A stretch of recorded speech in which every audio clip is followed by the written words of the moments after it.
What's up everyone and welcome back to the channel. Today we've got Greg Hardy after his big loss, Colby still trolling Gamebred, Khabib going to the UFC Hall of Fame, and much more. Even after beating Jorge Masvidal at UFC 272, Colby Covington continues to troll Gamebred. The acrimony between Jorge Masvidal and Colby Covington was so high that it was never expected that these two warriors would make up and shake hands after settling their differences in the octagon at the UFC 272 main event.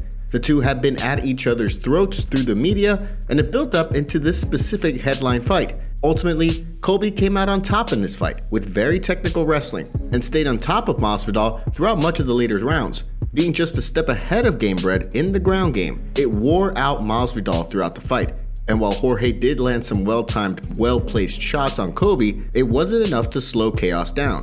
After the fight, Colby let it be known that he's done with Masvidal. You could see in his body language, he literally didn't have another 1 minute in him to go. So just imagine if there wasn't a ref there tonight, his life would have been over. So that's the end of Street Judas. I don't want to hear any more talk of Street Judas, the hype machine who hit lightning in a bottle for a couple fights. He's done. I don't want to hear another word about him. Later in the night, Colby Covington posted a photo on Instagram of him punching Masvidal in the fight with a caption that read, "I got you, at Gamebred Fighter." What do you think about Colby Covington's comments and statements following the UFC 272 main event? Don't forget to take a second to hit that like button and subscribe to the channel to stay up to date on all of the latest fight news. Khabib Nurmagomedov to enter the UFC Hall of Fame. 17 months after he called it a career, Khabib Nurmagomedov was announced as this year's first inductee to the UFC Hall of Fame. The announcement came during the UFC 272 broadcast over the weekend and confirmed via Twitter by the UFC themselves. The Eagle has landed in the UFC Hall of Fame. Congratulations at Team Khabib on becoming the first inductee to the UFC Hall of Fame class of 2022. Khabib was always a shoo-in for the UFC Hall of Fame, as he retired undefeated at 29-0 as champion of the lightweight division, having dispatched the top fighters in the world and made it look easy for much of his career.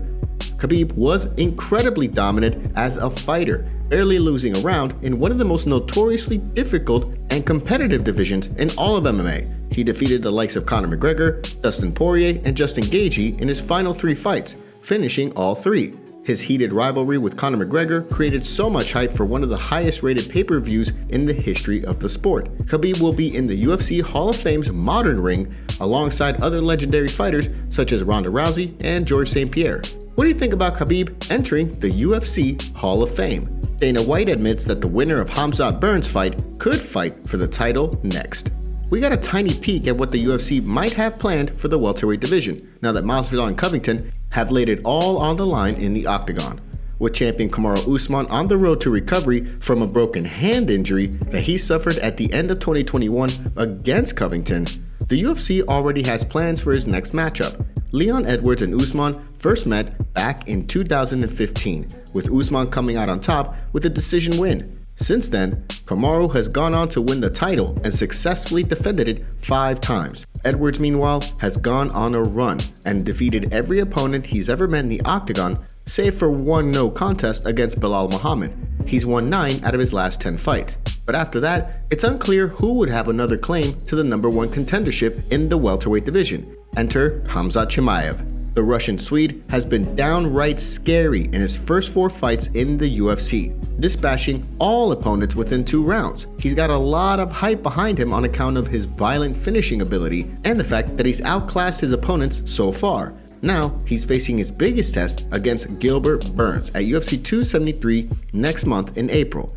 Burns is a former title challenger and currently #2 in the division, but since Burns lost to Usman, he's beaten Stephen Wonderboy Thompson, another former title challenger. This is why, when the Schmo asked Dana White over the weekend whether the Burns and Chimaev fight is a title shot eliminator, this is what he said. Are you looking at Chimaev and Burns as the #1 contender fight in the welterweight division? Makes sense. White recognizes that a guy like Chimaev, if he gets past Burns, especially with the finish, it could bring his hype to a whole new level. A date against the champion would be epic and could sell well. But what do you think? Do you believe the winner of the Burns and Chimaev fight should fight for a title next?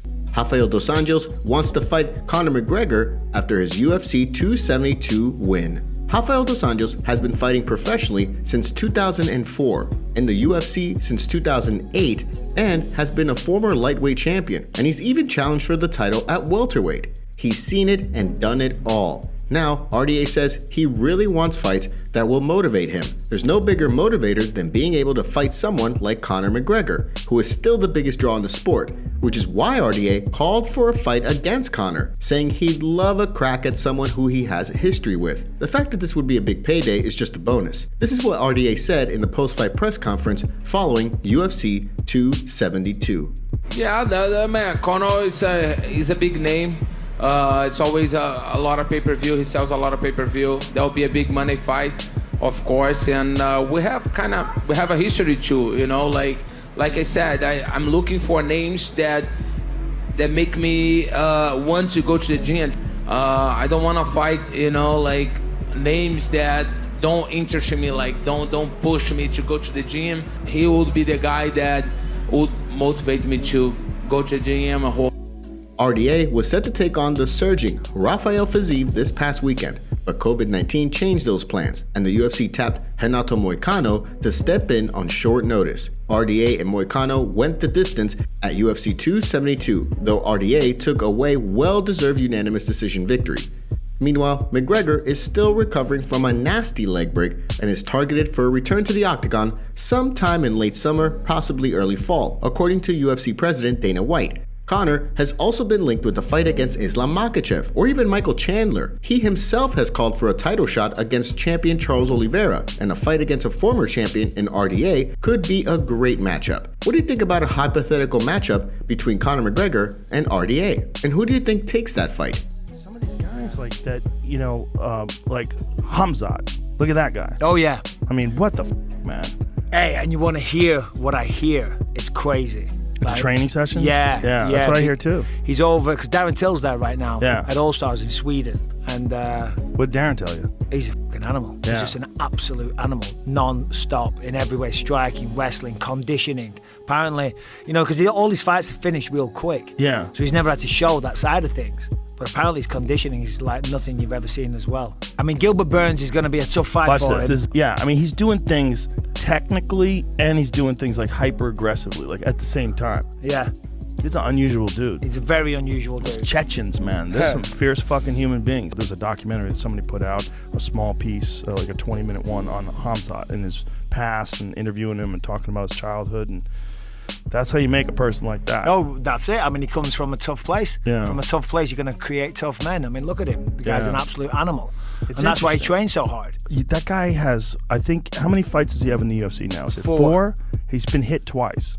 Yeah, and one of them, one significant strike he's taken was just trying to punch off the guy choking him out. Yeah. That's not a significant strike. That doesn't even count. That's a defensive, get off me. I'm about to go unconscious. Greg Hardy makes a statement after his big loss over the weekend at UFC 272.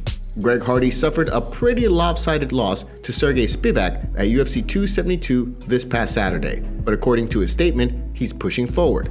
This is what he said following his big loss on Saturday. "I'm okay, first of all, for those who want to know. No excuses, gotta get better. I don't know what to do but say sorry. More coming for the Prince of War, just gotta get my together. Thank you to the UFC and Dana White for being in my corner. Thank you coaches and training partners and agents at First Round Management. Everyone did their job except for me. This one is on me, and there are no excuses for me lacking. I refuse to die, but I have to reevaluate for sure."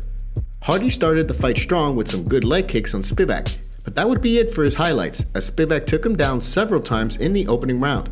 Spivak made sure to stay on top, then he mounted him and finished Hardy's night early with some vicious ground and pound. Hardy, who is now 0-3 in his last few fights, last tasted victory in October 2020 against Maurice Green. What are your thoughts on Hardy's statement? And what do you think is next for him?